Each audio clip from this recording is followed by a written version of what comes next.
Hello students, welcome to your interactive notebook page about weather symbols. So how to read and interpret a weather map. You've got to know these symbols to be able to do that. So we're going to go over 5 different symbols: low pressure, high pressure, cold front, warm front, and stationary front. Talk about how that can help you predict the weather. So let's start first when you see the symbol that's just a really big L, okay, on a weather map. If you see a big L, that means that is a low pressure system. That's over an area. So if you see that, you can automatically assume it's really lousy weather. I always think L low, L lousy. So really what the low pressure means is that the atmospheric pressure is lower than the surrounding environment.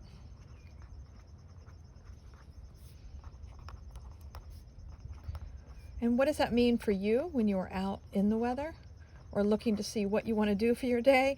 Probably definitely want to bring an umbrella. What that means is in the atmosphere, it is definitely warm air and it is moist air. There's a lot of humidity in it, a lot of water vapor in it. You can imagine that it's going to be stormy, going to bring storms, definitely going to be overcast and cloudy. Definitely not a pretty day. So that's the low pressure system if you see that L. Now, my favorite kind of weather, and the weather we're having today, which right now it is Monday the 16th, so I'm not sure what the weather will be like when you all are taking these notes. We can make a prediction, but today if I looked on a map, I would definitely see an H over it. H for high pressure. And again, I always think of, if L is lousy, H is happy, happy weather. Definitely you've got your bright blue skies. It's sunny, clear, and cool. What that really means, though, is that the atmospheric pressure is higher than the surrounding air.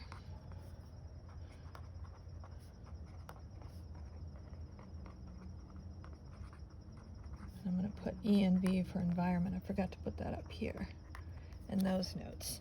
So ultimately, what that means is that it's definitely clear, bright blue sky. It's often cool, it's sunny, and it is dry, okay?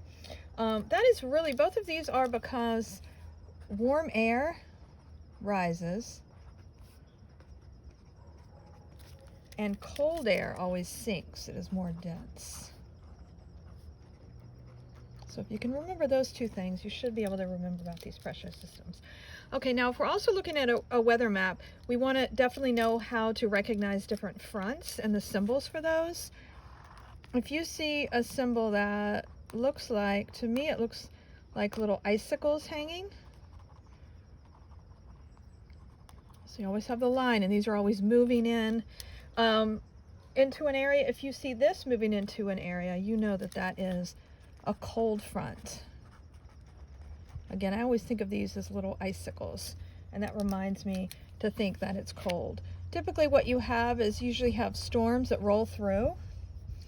Then you have the cool, fair weather after the storm. So it's cold, but it's typically pretty fair, which means pretty nice out.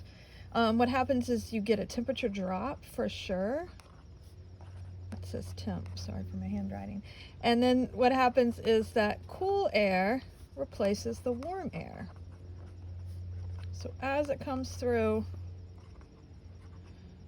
you get the cool air moving in, replacing that warm air. Another kind of front you need to know is a warm front. And it has got, looks like this. It's got little half circles instead of the little triangles. So that you see this on a weather map, you can expect warm air is coming. So typically you've got a few days of rain. And then you get warmer temperatures coming in.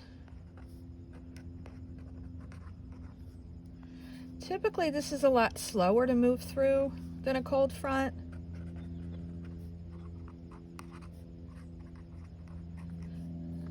So expect it to take a lot longer for a warm front to come through. There are a couple other fronts. One is an occluded front, but we're just going to do our last one, which is called a stationary front. And it's actually, the symbol is a combo of the warm and cold. So you've got your little half circle, then you've got an icicle triangle, then you've got a half circle,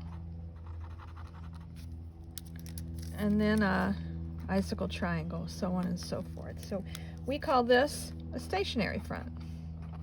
And as you probably know, what does it mean to be stationary? It means that it's just sort of in one place. So typically a stationary front is going to be stalled out over an area. It's going to be there for a while. What a stationary front is it is a boundary between two different air masses. I'm going to abbreviate some of these words so it'll all fit. Neither one is really strong enough to replace the other, so it's almost like they're sort of at an impasse and they're battling each other. So two different air masses. What you have here is it stalls out over an area. I mean, it's just sort of sitting over an area, and it's going to really bring a lot of rainy days. So if you see this symbol, you know you've got some kind of bad weather hanging around for quite a while. Now today, when I looked at my Weather Channel app, I know, just looking out the window, I'm about right here. I'm in a high pressure system. And if you look at my stats from the day, my pressure is about, it's got the little arrow next to it going up. That means it's rising in pressure. So when I see it's rising, I know the weather is getting a little bit nicer. We use millibars for pressure, and we always use Celsius. Remember when we were in science, it's about 9 degrees today. 30% humidity. Humidity is the amount of moisture in the air. So we're going to try and kind of track weather throughout this week and see if it goes above. The standard is just around 1,000. If it's below that, we know it's a low pressure system. Higher than that, it's a high pressure system. Okay, so go ahead and make sure these notes are in your notebook and attach a picture and hit the turn in on your assignment, or you can show me tomorrow.